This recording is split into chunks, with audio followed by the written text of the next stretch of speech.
Hey everyone, welcome to Pro PCS. I hope you all are doing good, staying safe and preparing well for your upcoming examinations as well. तो एक बार फिर आप सभी का स्वागत है Pro PCS के इस नए वीडियो में। और आज का ये वीडियो आपके लिए बेहद महत्वपूर्ण है यदि आप MPPSC scientific officer biology subject की तैयारी कर रहे हैं, जिसका एग्जामिनेशन 22 नवंबर 2026 को scheduled है as per the official MPPSC notification. And this is class 12 and of Pragyan series. For the viewers who are watching any video of Pro PCS channel for the very first time, Pragyan series के अंदर हम MPPSC scientific officer biology का जो part B syllabus है, यानी जो subjective part है, उसको कवर कर रहे हैं, that too free of cost. Although the frequency of videos, अभी तक जो फ्रीक्वेंसी थी वीडियोस की वो थोड़ी सी कम थी, बट बिकॉज आप सब लोग इस सीरीज को इतना फॉलो करें और ये आपके लिए हेल्पफुल भी है, इसकी फ्रीक्वेंसी जो है वो मैं डेफिनेटली अपडेट करने वाली हूँ. जो नेक्स्ट वीडियो है, दिस इज क्लास 12. क्लास 13 जो है ना, वो आपको ट्यूसडे को मिल जाएगी. टुडे इज संडे, आज क्लास 12 है, तो ट्यूसडे को आपको क्लास 13 मिल जाएगी. Okay, the reason for the delay is my prior professional commitments, right? But I'm trying my level best कि आपको बेस्ट पॉसिबल कंटेंट प्रोवाइड कर सकूं. बहुत सारे लोगों को ये चिंता है कि मैम कोर्स कैसे कंप्लीट होगा, राइट? तो देखिए, कोर्स कंप्लीट हो जाएगा. अगर ऐसा मुझे लगेगा कि बहुत ज़्यादा डिले हो रहा है, तो मैं पूरी की पूरी कोशिश करूंगी अपने जितने भी ब्रेक्स हैं, बाकी सारी चीज़ों को थोड़ा सा साइडलाइन करके मैं एक दिन में 2 से 3 वीडियोस भी डाल सकती हूँ. ऐसा नहीं है कि एक दिन में एक ही वीडियो आएंगे, है ना? So we are working on the content. हाँ, एक जो एस्पेक्ट आप सबने कहा था कि हिंदी में भी स्लाइड्स लेकर आइए, तो क्वेश्चन की स्लाइड्स तो हिंदी में भी रहती हैं, बट कंटेंट की स्लाइड में it will take some time, जिसमें आपको हिंदी में भी पूरा कंटेंट मिले, उसमें थोड़ा सा टाइम लगेगा. Okay, alright. और जैसे कि मैंने आपको प्रॉमिस किया था, मैंने आप सबसे पिछले वीडियो में पूछा भी था नोट्स के लिए, तो 100 रुपीज में आपको यूनिट 1 के नोट्स मिल जाएंगे. Okay, alright. तो अगर आपको यूनिट 1 के नोट्स चाहिए तो डेफिनेटली वो भी आप मुझसे पूछ सकते हैं ओवर टेलीग्राम. मैं आपको जो PDF है नोट्स का यूनिट 1 के, वो प्रोवाइड कर दूंगी फॉर बेटर रिविजन. ठीक है? Okay. And it's not a compulsion, आपको ऐसा जरूरी नहीं है कि आपको नोट्स लेने ही लेने. इफ यू विश टू, क्योंकि बहुत सारे लोग थे जिन्होंने मुझसे PDF मांगे थे, एंड मैंने कहा था कि जो ये क्लास PDFs हैं वो सिक्योरिटी रीजंस के साथ, पायरेसी रीजंस के कारण मैं आपको शेयर नहीं कर पाऊंगी. तो नोट्स जो है वो डेफिनेटली आपके लिए अवेलेबल है. अगर आप चाहें तो यूनिट 1 के नोट्स ले सकते हैं. ओके. एंड जो बचा रिमेनिंग पार्ट है आपका, थर्ड पार्ट ऑफ यूनिट 1, वो हम MCQs के माध्यम से कवर करेंगे. ओके, जिसमें हमें स्पर्मेटोजोआ पढ़ना है. ठीक है? इसके अलावा हमको एपिथेलियल सेल्स का कुछ पार्ट उसमें कवर करना है. ठीक है? डेंड्रोक्रोनोलॉजी हमको वहाँ पे कवर करनी है. तो ये सारी चीजें हम MCQs के माध्यम से कवर कर लेंगे, बिकॉज ये बहुत वास्ट हमको पढ़ना नहीं है. ठीक है? उसके बाद वाला पार्ट हम थ्योरी फैशन में कंप्लीट करेंगे. ओके, तो चलिए स्टार्ट करते हैं आज की class. This is class 12 and in this class we are going to practice questions based on epithelial cells. So अगर आपने class 11 नहीं देखी and you just jumped into this class 12, so I request you to please go back and watch class 11 और उसके बाद ही आप class 12 पर आइए. ठीक है? अपने साथ एक पेन और पेपर रख लीजिए. ठीक है? ऐसे सभी क्वेश्चंस जो आपको लगते हैं कि आपको नोट कर लेने चाहिए, तो उन्हें नोट भी कर लीजिए. एंड एक पूरा अराउंड 100 क्वेश्चंस का वीडियो मैं लेकर आऊंगी जैसे ही हम यूनिट 1 कंप्लीट कर लेंगे, उसके बाद, जिसमें हम पूरा यूनिट 1 कवर कर लेंगे. क्योंकि एक एस्पिरेंट थी जिन्होंने मुझसे सवाल किया था कि मैम बहुत सारे ऐसे प्लेटफॉर्म्स हैं जहाँ पे थ्योरी के साथ साथ MCQs कवर करें, या सिर्फ और सिर्फ MCQs ही पर ही सारी चीजें पढ़ा रहे हैं. But what I feel is कि जब तक आपको थ्योरी नहीं आती ना, MCQ से सब कुछ कवर करना पॉसिबल नहीं होता. That is what my personal opinion says, right? तो इसलिए मैं थ्योरी तो कवर करूंगी ही करूंगी. हो सकता है, देखिए, क्वेश्चंस ना मैं आपको PDF के फॉर्म में भी दे सकती हूँ लेटर ऑन, लेकिन थ्योरी नहीं बनेगा और सिर्फ क्वेश्चन ही क्वेश्चन आप सॉल्व कर रहे हो. I am not criticising anyone और any platform, I am just telling you my personal opinion. Okay, if you are getting aligned with it, आप फॉलो कर सकते हैं. ठीक है? चलिए आगे बढ़ते हैं with the very first question of today's session. The epithelium lining the alveoli of lungs, जो आपके लंग्स होते हैं उसकी जो एल्वियोलाई है, वहां पर कौन सी एपिथेलियम जो लाइनिंग है वो पाई जाती है. हमने टाइप्स ऑफ एपिथेलियल टिश्यू पिछले क्लास में डिस्कस किया था. We have 4 options over here. Simple cuboidal epithelium, जिसको सरल घनाकार उपकला कहते हैं, stratified squamous epithelium, simple squamous epithelium, या transitional epithelium. आपसे यहाँ पे पूछा गया, इसका क्या आंसर होगा? तो क्या पूछ रहे हैं? मैंने हमेशा आपको कहा है that always and always read question twice. Epithelium lining the alveoli of lungs. ठीक है, लंग्स के एल्वियोलाई में जो एपिथेलियम है वो कौन सा है, ये आपसे पूछा गया है। ठीक है, ऑलराइट, तो single layer of thin flat sales जहां पर होते हैं, ये मैं हिंट दे रही हूँ, वो आपका आंसर है। ओके, तो जैसे ही मैंने कहा सिंगल फ्लैट थिन सेल्स जहां पर भी बोल रहे हैं हम, क्योंकि इनका जो डिफ्यूजन डिस्टेंस है वो शॉर्टेस्ट हो जाता है, और एल्वियोलाई में डिफ्यूजन ऑफ गैसेस होता है, हमको पता है, राइट। सो यहाँ पे जो करेक्ट आंसर रहेगा वो होगा option number C, simple squamous epithelium. Okay, alright, क्या हमको ये समझ में आ गया? तो इससे क्या होता है, जो डिफ्यूजन डिस्टेंस है वो कम हो जाता है, और डिफ्यूजन की प्रक्रिया जो है वो एल्वियोलाई में होती है, राइट। तो सिंपल स्क्वामस एपिथेलियम हमको कहाँ मिलता है, एल्वियोलाई ऑफ लंग्स में। ये याद रखना है, ये इंपॉर्टेंट क्वेश्चन है, कई बार एग्जाम में पूछे गए हैं। ठीक है, चलिए आगे बढ़ते हैं with the very next question of today's class, the basement membrane. देखिए हमने पिछली क्लास में पढ़ा था, मैं फिर से एक बार रिपीट कर रही हूँ, अगर आपने पिछली क्लास नहीं देखी है तो अभी इस वीडियो को यहाँ पॉज कीजिए, पहले क्लास 11 देखिए, फिर क्लास 12 में आइए। ठीक है, तो जो बेसमेंट मेम्ब्रेन है उसका क्या प्रमुख फंक्शन है, क्या प्रमुख कार्य है? तो बेसमेंट मेम्ब्रेन क्या होती है, हमने लास्ट क्लास में सीखा था, हमने बात की थी कि भाई बेसमेंट मेम्ब्रेन में होता क्या है। बेसमेंट मेम्ब्रेन में, जस्ट अ सेकेंड, या तो बेसमेंट मेम्ब्रेन में क्या होता है, आपको एक लेयर जैसी होती है और उस लेयर के ऊपर ऐसे सेल्स होते हैं, राइट। यही होता है बेसमेंट मेम्ब्रेन में। बेसमेंट मेम्ब्रेन जो है वो एक फाउंडेशन की तरह काम करती है, जिसके ऊपर एपिथेलियल सेल्स होते हैं, सपोर्ट प्रोवाइड करती है एपिथेलियल सेल्स को, राइट। तो यहाँ पे पूछा गया है कि क्या भाई, क्या मेन फंक्शन है आपके बेसमेंट मेम्ब्रेन का, राइट। तो यहाँ पे जो करेक्ट आंसर हो जाएगा वो होगा, we have 4 options, muscle contraction, blood formation, anchoring and supporting the epithelial cells. तो करेक्ट आंसर क्या हो जाएगा भाई आपका, to anchor and support the epithelial cells. ये आप अलाइन करते हैं इस आंसर से, सिंपल सी बात है ना। अभी हमने पढ़ा कि भाई जो बेसमेंट मेम्ब्रेन है वो सपोर्ट की तरह काम करता है, उसके ऊपर एपिथेलियल सेल्स लगे हुए होते हैं और वो एक सपोर्ट की तरह काम करता है। तो सपोर्ट और एनकरेज प्रोवाइड करने का काम कौन कर रहा है, हमारा बेसमेंट मेम्ब्रेन, ये आपको याद रखना है। So option number C is going to be the correct answer in this question. ठीक है, चलिए आगे बढ़ते हैं with the next question. Which of the following is a characteristic feature of epithelial tissue? ठीक है, एपिथेलियल टिश्यू का characteristic feature आपसे यहाँ पर पूछ लिया गया है।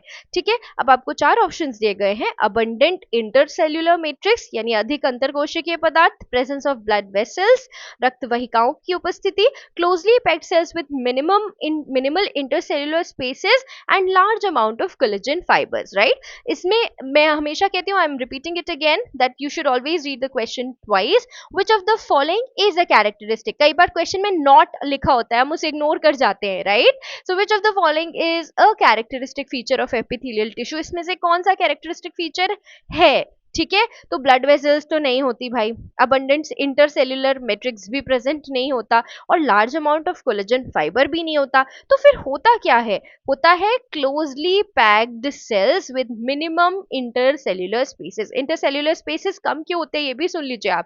जो एपिथेलियल सेल्स है उनका प्रमुख फंक्शन क्या है, एपिथेलियल टिश्यूज का प्रोटेक्शन प्रोवाइड करना, राइट। आपके आउटर लेयर ऑफ बॉडी वो फॉर्म करते हैं, इंटरनल ऑर्गन्स को प्रोटेक्ट करने का काम कर रहे हैं, राइट। सो क्लोजली पैक्ड होना जरूरी है। Okay, so if we talk about this, यहाँ पे आपको पता होना चाहिए that if we talk about the characteristic feature of epithelial tissue, it will be closely packed cells with minimum intercellular spaces. ठीक है, चलिए नेक्स्ट क्वेश्चन में आते हैं। Goblet cells are specialised for, goblet cells जो हैं वो किस लिए स्पेशलाइज होते हैं? ओके, देखो एक बात मैं पहले ही बता देती हूँ आपको, ये क्वेश्चन पूछा गया है एक रेलेवेंट एग्जाम में, क्योंकि जो अदर स्टेट के एफएसओ एग्जाम्स हैं या जो अदर कंडक्टिंग बॉडीज हैं उनमें ये वाला पार्ट सिलेबस का नहीं है। मैं आपको बता दूं, यहाँ पे ये एमपीपीएससी का जो सिलेबस आया बायोलॉजी का, उसमें ये वाला पार्ट है, हमको देखने के लिए मिल रहा है। लेकिन जो सिमिलर रेलेवेंट बायोलॉजी एग्जामिनेशन है उसमें इस एस्पेक्ट से ये वाले क्वेश्चन आए हैं। तो सबसे पहले अगर आप गॉबलेट सेल्स के बारे में बात करते हैं ना, so these are modified unicellular glands. Okay, modified unicellular glands. ठीक है, ऑलराइट, ठीक है। अब ग्लैंड तो है, लेकिन इसका फंक्शन क्या है, क्या काम करता है ये? ठीक है, तो देखिए ल्यूब्रिकेशन की भी इंपॉर्टेंस होती है, राइट। तो जहां पर भी ल्यूब्रिकेशन आता है वहां पे किसकी बात हो जाएगी, आपके चारों ऑप्शन में से हार्मोन, प्रोटीन, म्यूकस या लिपिड, तो अब बात हो जाएगी आपके म्यूकस सिक्रेशन की। तो गॉबलेट सेल्स जो हैं वो ऐसे मॉडिफाइड यूनिसेल्यूलर ग्लैंड्स हैं जो कि म्यूकस सिक्रेशन में मदद करते हैं। और म्यूकस का काम क्या है, एपिथेलियल सरफेस को ल्यूब्रिकेट करना। और ल्यूब्रिकेशन की जरूरत क्या है, to prevent from dehydration, wear and tear ना हो जाए, ठीक है, to provide prevents from mechanical injury, mechanical injury, dehydrate नहीं होने देती, वाटर लॉस से प्रिवेंट करता है ना। तो यहाँ पे मैं डिहाइड्रेशन लिख देती हूँ, या वाटर लॉस भी आप कह सकते हैं। तो डिहाइड्रेशन और वाटर लॉस से प्रिवेंट कौन करता है, mechanical wear and tear injury से प्रिवेंट कौन करता है भाई, म्यूकस, म्यूकस करता है। और म्यूकस कौन सीक्रेट करता है, तो म्यूकस सीक्रेट करते हैं गॉबलेट सेल्स, ठीक है। Goblet cells are modified unicellular glands which are specialised for mucus secretion, and mucus prevents the epithelial cells from any mechanical injury और डिहाइड्रेशन। क्या हमको ये समझ में आ गया है? चलिए आगे बढ़ते हैं with the next question. Which epithelial tissue is best suited for rapid diffusion? Rapid diffusion यानी हिंदी वाले अभ्यर्थी तीव्र विसरण, ठीक है। तो रैपिड डिफ्यूजन या तीव्र विसरण के लिए कौन सा जो उपकला ऊतक है या एपिथेलियल टिश्यू है वो सर्वाधिक उपयुक्त होगा, ठीक है। ये आपसे पूछ रहे हैं यहाँ पे कि which epithelial tissue is best suited for rapid diffusion. हमारे पास चार ऑप्शंस हैं, simple cuboidal epithelium, simple columnar, transitional epithelium या सिंपल स्क्वामस एपिथेलियम, ठीक है। रैपिड डिफ्यूजन की अगर आप बात करते हो, ठीक है, तो थिन मेम्ब्रेन की आवश्यकता होगी, ठीक है। थिन मेम्ब्रेन की आवश्यकता क्यों होगी, क्योंकि उससे डिफ्यूजन का जो डिस्टेंस रहेगा आपका वो कम हो जाएगा। जब डिस्टेंस कम हो जाएगा तो डिफ्यूजन जल्दी जल्दी होने लगेगा, ठीक है। तो यहाँ पे कौन सा ऐसा एपिथेलियल टिश्यू है जिसमें थिन आपको मेम्ब्रेन देखने के लिए मिलेगी out of all four? Simple cuboidal में मतलब क्या होगा कि एक सिंगल लेयर होगी, ठीक है। कोलमनार में कॉलम जैसे होंगे बट सिंगल लेयर होंगे। ट्रांजिशनल एपिथेलियम या सिंपल स्क्वामस एपिथेलियम, तो जो फ्लैट थिन सेल्स होते हैं, सिंपल स्क्वामस को हम जब पढ़ते हैं तो बोलते हैं ना कि भाई फ्लैट थिन सेल्स, ठीक है। तो फ्लैट थिन सेल्स जो हैं आपके सिंपल स्क्वामस एपिथेलियम, वो आपका करेक्ट आंसर हो जाएगा, ठीक है। तो सिंपल मतलब single layer of squamous epithelium, so simple squamous epithelium is best suited for rapid diffusion. क्यों भाई, ऐसा क्यों है? क्योंकि इसकी मेम्ब्रेन थिन होती है, ये एक थिन मेम्ब्रेन फॉर्म करता है, ठीक है। तो थिन मेम्ब्रेन के कारण जो डिफ्यूजन है, मेम्ब्रेन थिन है तो डिफ्यूजन का रेट जो है वो बढ़ जाता है, ठीक है। डिफ्यूजन का डिस्टेंस कम हो जाता है, जिसकी वजह से रैपिड डिफ्यूजन पॉसिबल है ना। क्या हमको ये अच्छे से समझ में आया? इसीलिए इस क्वेश्चन का जो करेक्ट ऑप्शन रहेगा वो होगा सिंपल स्क्वामस एपिथेलियम, ठीक है। चलिए आगे बढ़ते हैं with the very next question. The transport of ovum in the fallopian tube is primarily aided by, ovum का जो ट्रांसपोर्ट होता है fallopian tube में वो किसके द्वारा होता है, मुख्यतः किसके द्वारा होता है? ये हमने पढ़ा था, क्लास में भी हमने पढ़ा था, ठीक है। तो हमारे पास चार ऑप्शंस हैं, केराटिन, माइक्रोविलाई, सीलिया और डेस्मोसोम्स, ठीक है। देखो ये तो बहुत सिंपल सा है, ठीक है। सिंपल सा क्यों है, क्योंकि एलिमिनेट कर सकते हैं अपन अच्छे से कुछ ऑप्शंस को, और फिर अगर आपने नहीं पढ़ा तो कंफ्यूज हो जाओगे, नहीं तो ये बहुत ज्यादा सिंपल है, ठीक है। तो हमारे पास है केराटिन, माइक्रोविलाई, सीलिया या डेस्मोसोम्स, ठीक है। तो याद रखिएगा कि यहाँ पे जो करेक्ट आंसर रहेगा वो होगा सीलिया। हेयर लाइक ग्रोथ्स जो होते हैं एपिथेलियम में, ठीक है, छोटे छोटे हेयर लाइक ग्रोथ्स होते हैं, तो वो क्या करते हैं, एक दोनों आपकी जो लाइनिंग्स हैं ऑपोजिट, तो यहाँ पे सीलिया, छोटे छोटे सीलिया होते हैं, हेयर लाइक आउटग्रोथ्स। तो जब ये वाला आगे की तरफ मूवमेंट पुश करेगा तो ये वाला जो सीलिया है वो भी आगे की तरफ मूवमेंट पुश करेगा, ठीक है। तो इसलिए ये मूवमेंट में मदद करते हैं, हमने पढ़ा था क्लास में, right. So the transport of ovum in the fallopian tube is primarily aided by cilia is going to be the correct answer, ठीक है। चलिए आगे बढ़ते हैं with the next question। आपसे पूछ रहा है कि जो स्मोकिंग होती है, स्मोकिंग किस चीज को इफेक्ट करती है आपकी बॉडी में, किस चीज से यहाँ पे मतलब है कि एपिथेलियल स्पेशलाइजेशन को किसको इफेक्ट करती है सबसे ज्यादा, राइट। तो चलिए देखते हैं। The smoking primarily damages which epithelial specialisation, धूम्रपान मुख्यतः उपकला की किस विशेष संरचना को क्षति पहुंचाता है? यहाँ पे आपसे एपिथेलियल टिश्यूज के बारे में नहीं पूछा, एपिथेलियल स्पेशलाइजेशन के बारे में पूछा है, ठीक है। तो बेसमेंट मेम्ब्रेन का एपिथेलियल स्पेशलाइजेशन है नहीं, ठीक है, टाइट जंक्शंस का काम अलग है, ठीक है। तो आपके पास दो ऑप्शंस बचते हैं, माइक्रोविलाई एंड सीलिया। यहाँ पे जो आपका करेक्ट आंसर होगा वो सीलिया होगा। क्यों? आपको पता है कि आपका जो रेस्पिरेटरी ट्रैक्ट है ईसोफेगस, ठीक है, आपके जो रेस्पिरेटरी ट्रैक्ट है वहां पे भी रेस्पिरेटरी ट्रैक्ट, ठीक है, तो आपको पता है कि वहां पे सीलिएटेड एपिथीलिया रहता है, ठीक है। तो जो स्मोक रहता है वो क्या करता है, जो आपके आपका फॉर इंस्टेंस ये आपका रेस्पिरेटरी ट्रैक्ट है, इसमें सीलिया है, ठीक है। तो ये जो स्मोक होता है ना वो ये सीलिया को जाकर इफेक्ट करता है, ठीक है। उस जो आपके रेस्पिरेटरी सेल आपका जो रेस्पिरेटरी ट्रैक्ट है ईसोफेगस आप कह सकते हैं, उसमें मौजूद जो सीलिया है सीलिएटेड एपिथेलियल सेल्स पाए जाते हैं, उसको क्या करता है, स्मोकिंग डिस्ट्रॉय कर देता है, जिसकी वजह से क्या होगा, आपका जो रेस्पिरेटरी इन्फेक्शंस का डर है वो इंक्रीज हो जाएगा, ठीक है। इसलिए स्मोकिंग जो है वो हार्मफुल होती है, और भी कई कारण है, आपके लंग्स को भी नुकसान पहुंचाता है। लेकिन अगर आप एपिथेलियल स्पेशलाइजेशन की बात करेंगे तो स्मोकिंग जो है प्राइमरीली सीलिया को इफेक्ट करता है, ठीक है, क्योंकि सीलिया का काम ट्रैपिंग भी है, मूवमेंट सपोर्ट करने के साथ trapping the dust particles, trapping the particles भी एक काम है ना, ठीक है। तो इसीलिए जो सीलिया है वो सबसे पहले इफेक्ट होगा, डैमेज होगा स्मोकिंग की वजह से, ठीक है। चलिए आगे पढ़ते हैं। The apical surface of absorptive epithelial cells commonly possess, ठीक है, यहाँ पे आपके पास चार ऑप्शंस है, डेस्मोसोम्स, माइक्रोविलाई, बेसमेंट मेम्ब्रेन और हेमीडेस्मोसोम्स। यहाँ पे पूछा गया है आपसे कि अवशोषण करने वाली उपकला कोशिकाओं की एपिकल सतह पर सामान्यतः क्या पाया जाता है। एपिकल सरफेस जो होते हैं एब्जॉर्प्टिव एपिथेलियल सेल्स के, एब्जॉर्प्टिव एपिथेलियल सेल्स यानी ऐसे एपिथेलियल सेल्स जिनका काम एब्जॉर्प्शन है, तो उनका जो दो सरफेस होते हैं, एपिकल सरफेस और बेसल सरफेस, राइट। तो एपिकल सरफेस जो फ्री सरफेस है उसकी बात कर रहे हैं, राइट। तो जो एपिकल सरफेस है उसमें क्या होता है, वो क्या पोजेस करता है, ये आपसे पूछा गया है, ठीक है। तो इसका जो करेक्ट ऑप्शन होगा वो होगा माइक्रोविलाई। अब माइक्रोविलाई क्या करता है, it increases the total surface area, the surface area, कहाँ का surface area, of the epithelial sales, of the epithelial cells, ठीक है।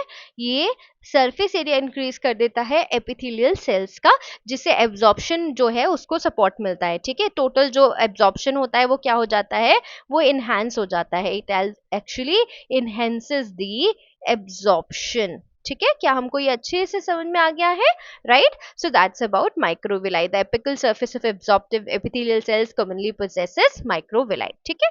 चलिए आगे बढ़ते हैं with the next question, the brush border of intestinal epithelium. अब बात आपसे पूछ रहे हैं कि जो इंटेस्टाइन में एपिथेलियम होता है वो ब्रश जो बॉर्डर बनती है वो किससे बनती है। देखो ये बहुत इजी क्वेश्चन है लेकिन कंफ्यूजिंग क्वेश्चन है, ठीक है। अब देखो अगर हम बात करते हैं इंटेस्टिनल एपिथेलियम की, तो उसका काम एब्जॉर्प्शन से संबंधित है, एब्जॉर्प्शन होना है यहाँ पर, ठीक है। एब्जॉर्प्शन होना है तो सीलिया नहीं हो सकता, आप ऐसे एलिमिनेट कीजिए जब भी कंफ्यूजन हो रहा है आपको, सीलिया भी है माइक्रोविलाई भी है, फ्लैजिला नहीं होगा आपका करेक्ट आंसर, ये आपको पता है। कंफ्यूजन आपको इन्हीं दोनों में होगा, अगर अब ये दो कंफ्यूजन पॉइंट्स रहते हैं, राइट। लेकिन जब भी बात एब्जॉर्प्शन की होगी तो वहां सीलिया नहीं होगा, जब ट्रांसपोर्टेशन की बात होगी है ना, या ट्रैपिंग की बात होगी तो वहां पे सीलिया होगा। लेकिन जब भी एब्जॉर्प्शन की बात होगी यानी टोटल सरफेस एरिया इंक्रीज करना है हमको, तो वहां पे कौन क्या होगा, माइक्रोविलाई, ठीक है। ये भी हेयर लाइक आउटग्रोथ होते हैं एपिथेलियल सेल्स में, ये कंफ्यूजन पॉइंट है इस चीज का, तो इसको प्लीज बारीकी से समझिए that the brush border of, आपसे पूछा कहाँ का क्वेश्चन है, इंटेस्टिनल एपिथेलियम, जो इंटेस्टाइन में एपिथेलियम होता है वहां पर क्या कौन वो जो ब्रश बॉर्डर बना रहे हैं वो क्या बना रहे हैं, सीलिया या माइक्रोविलाई। सीलिया हेयर लाइक आउटग्रोथ है, लेकिन सीलिया का फंक्शन जब भी आपको डस्ट पार्टिकल को ट्रैप करना है, trapping, filtration, right, and transportation, तो ट्रांसपोर्टेशन फिल्ट्रेशन जहां पे भी आएगा तो वहां पे आपको सीलिया मिलेगा। लेकिन whenever we are talking about absorption, ठीक है, तो और इंटेस्टाइन में जो एब्जॉर्प्शन का फंक्शन होता ही होता है, तो एब्जॉर्प्टिव सरफेस को इंक्रीज करने के लिए माइक्रोविलाई उपस्थित रहेगा, ठीक है। चलिए आई होप आपको समझ में आ रहा है। प्लीज़ अपना वैल्यूएबल फीडबैक मुझे दीजिए क्लास के बाद, ठीक है? अगर आपको समझ में आया है तो प्लीज़ मुझे बताइए कमेंट्स के माध्यम से। चलिए आगे बढ़ते हैं।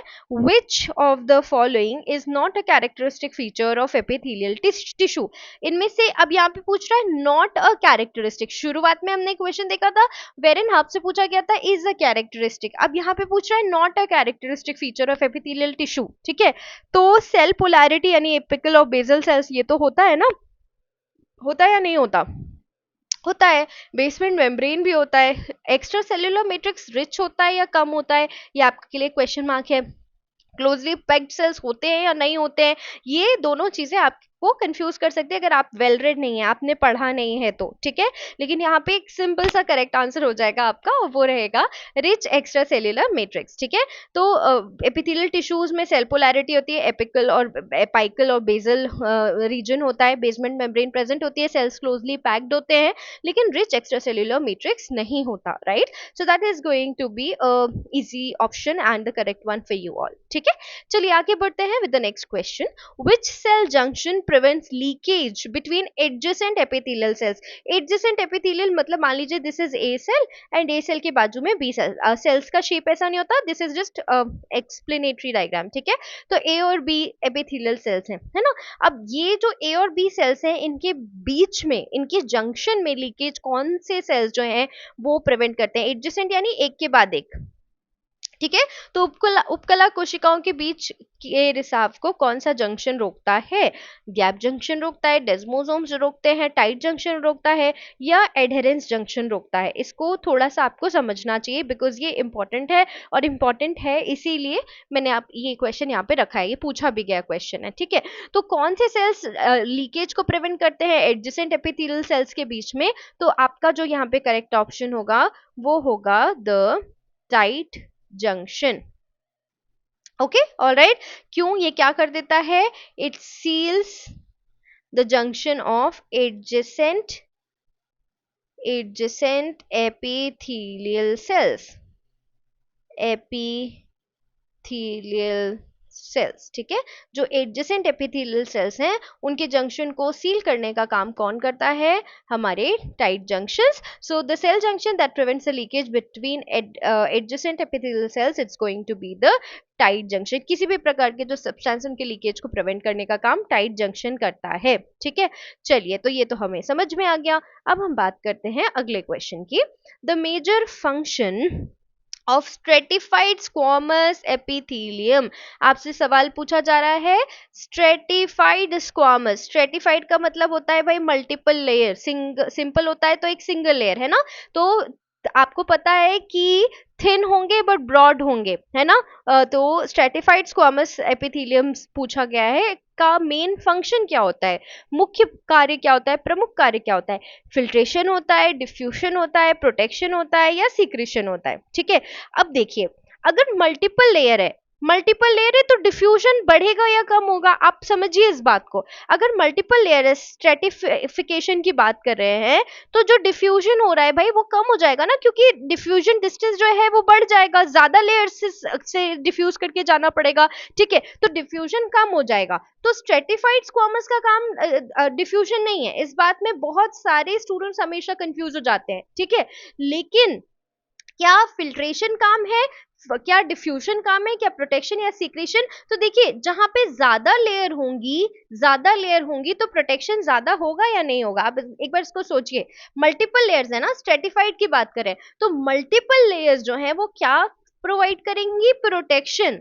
तो स्ट्रेटिफाइड स्क्वामस एपिथेलियम का मेजर वर्क क्या है? प्रोटेक्शन प्रोवाइड करना, सुरक्षा देना, ठीक है ना? किससे? Mechanical injury, friction, microbial abrasion. इसलिए आपकी स्किन जो होती है उसमें स्ट्रेटिफाइड स्क्वामस एपिथेलियम होता है जो कि केराटिनाइज्ड होता है, ठीक है? क्या हमको ये समझ में आया? चलिए आगे बढ़ते हैं और देखिए क्वेश्चन उसी से आ गया आपके पास। केराटिनाइजेशन प्राइमरीली प्रोवाइड, सो क्या होता है भाई केराटिनाइजेशन से? अभी हमने बात की है तो आपके पास चार ऑप्शंस हैं, डिफ्यूजन को सपोर्ट करेगा, वाटर लॉस एंड प्रिवेंशन को का फंक्शन प्रोवाइड करेगा, सीक्रेशन या फिल्ट्रेशन। तो अभी हमने बात की थी कि जहां पे भी स्ट्रेटिफाइड लेयर रहेगी, मतलब मल्टीपल लेयर है और वो कहाँ पर है, स्किन पे है, अभी हमने बात की थी। और मैंने आपको बताया था कि स्किन जो स्ट्रेटिफाइड स्क्वामस एपिथेलियम है वो केराटिनाइज्ड रहता है, यानी केराटिन प्रेजेंट होता है। तो केराटिनाइजेशन का मुख्य उद्देश्य क्या है, क्या मुख्य लाभ है, कि ये वाटर लॉस को प्रिवेंट करता है और साथ साथ में प्रोटेक्शन प्रोवाइड करता है। ठीक है, ये बात समझ में आई? तो बहुत इजी सा क्वेश्चन था। चलिए अब हम आगे बढ़ते हैं, ये इंपॉर्टेंट है, ये पूछा गया क्वेश्चन है। ठीक है, selective permeability of epithelial tissues is mainly maintained by. अब कैसे मेंटेन होगा भाई सिलेक्टिव परमिएबिलिटी, मतलब ऐसा नहीं ना कि that everything can go and out of the cell, ऐसा नहीं है, इसको प्रिवेंट करना है। Okay, only the selected materials can go get into the cell and get out of the cell. ठीक है, ऑलराइट। तो ये सिलेक्टिव परमिएबिलिटी जो है वो एपिथेलियल टिश्यू कैसे मेंटेन कर पाते हैं? तो अभी हमने बात की थी कि जो भी किसी भी प्रकार का जो लीकेज है between the adjacent epithelial cell, वो कौन रोकता है भाई, कौन सा जंक्शन रोकता है? हमने बात की टाइट जंक्शन रोकता है।